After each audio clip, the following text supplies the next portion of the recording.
تریلی عراقیە ئەوەیە خەریکە پەتاتێ ئێرانی بارە. قاچاقچێتی بەروبووم و کاڵای بازرگانی و کشتتوکاڵی لە هەرێمی کوردستان بۆتە دیاردا. ئەوەی دیاردەکەشی ترسناکتر کردووە تێوەگلانی بەرپرسانی حزبی و حکومیە لەو قاچاقچێتیە. یەکێک لە بوارەکانی قاچاقچێتیش ئاودیوکردنی ئاژەڵ و ماڕووماڵاتە بە شێوەیەکی نایاسایی کە زیانی گەورە لە ئاژەڵدارانی نێوخۆیی داوە. ئەوەی کە زەربەی لەو خەکەیدا بە قاچاقێنانە بە قاچاق دێنێت تەبان هیچ ڕسوماتێکی نادێت. بۆ بەدواداچوونی ئەم دیاردەیە سەرۆکی لیژنەی کشتتوکاڵ و سەرچاوەکانی ئاولا پەرلەمانی کوردستان سەردانێکی مەیدانی بۆ مەیدانی ئاژەڵان لە هەولێر کردو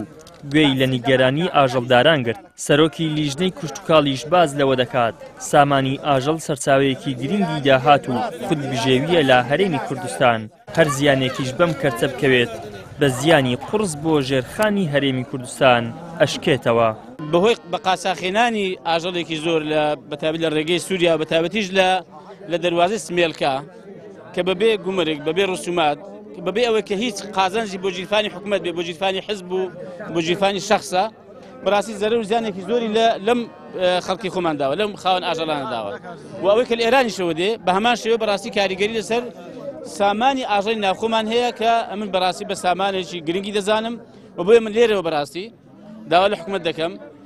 ژیان و گوزەرانی ئەم هەموو خەڵکی لە بەرچاوی بزان چەند خەڵکێکی زۆر کەسابەتی لەسەر ئەمەیە. حکوومەت هەرێمی کوردستان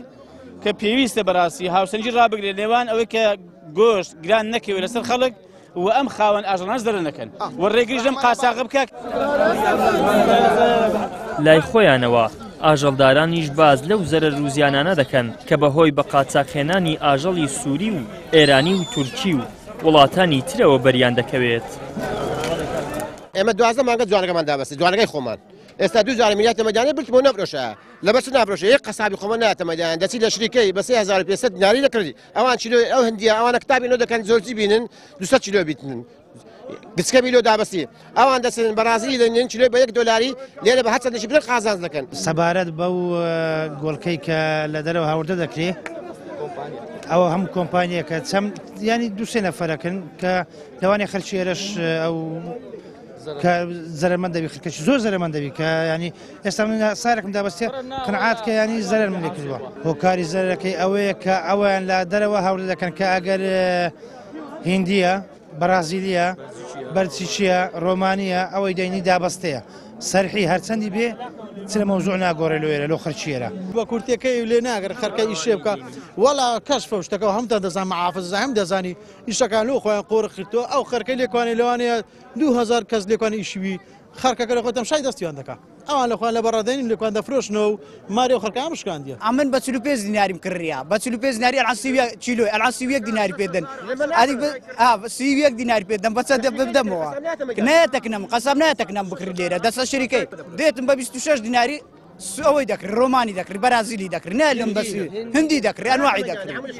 هەموو لە شەریکەی دێت نایەتە مەیدان. بەرپرسانی هەرێمی کوردستان دوای تاڵانفرۆشی سامانی نەوت و کەڵەکەکردنی قەرزێکی زۆر لەسەر خەڵک بە ناوی ئابووری سربەخۆوە لە ئێستادا ئاسانکاری بۆ قاچاقچێتی دەیان زۆر خۆراک و بەروبووم لە سنوورەکان دەکەن. ئەم دیاردەیەش جگە لە دەوڵەمەندبوونی کۆمەڵێک بەرپرسی دەستڕۆیشت و هیچ سوودێکی بۆ خەڵکی هەرێمی کوردستان نییە بە پێچەوانەوە هەرێمی کوردستان بێبەرهەم دەکات جوتیار و ئاژەڵدارانیش لە پەرەپێدانی بەرهەمی نێوەخۆیی سارد دەکاتەوە. ئیدریس محەممەد کەناڵی ئاسمانی پەیام هەولێر.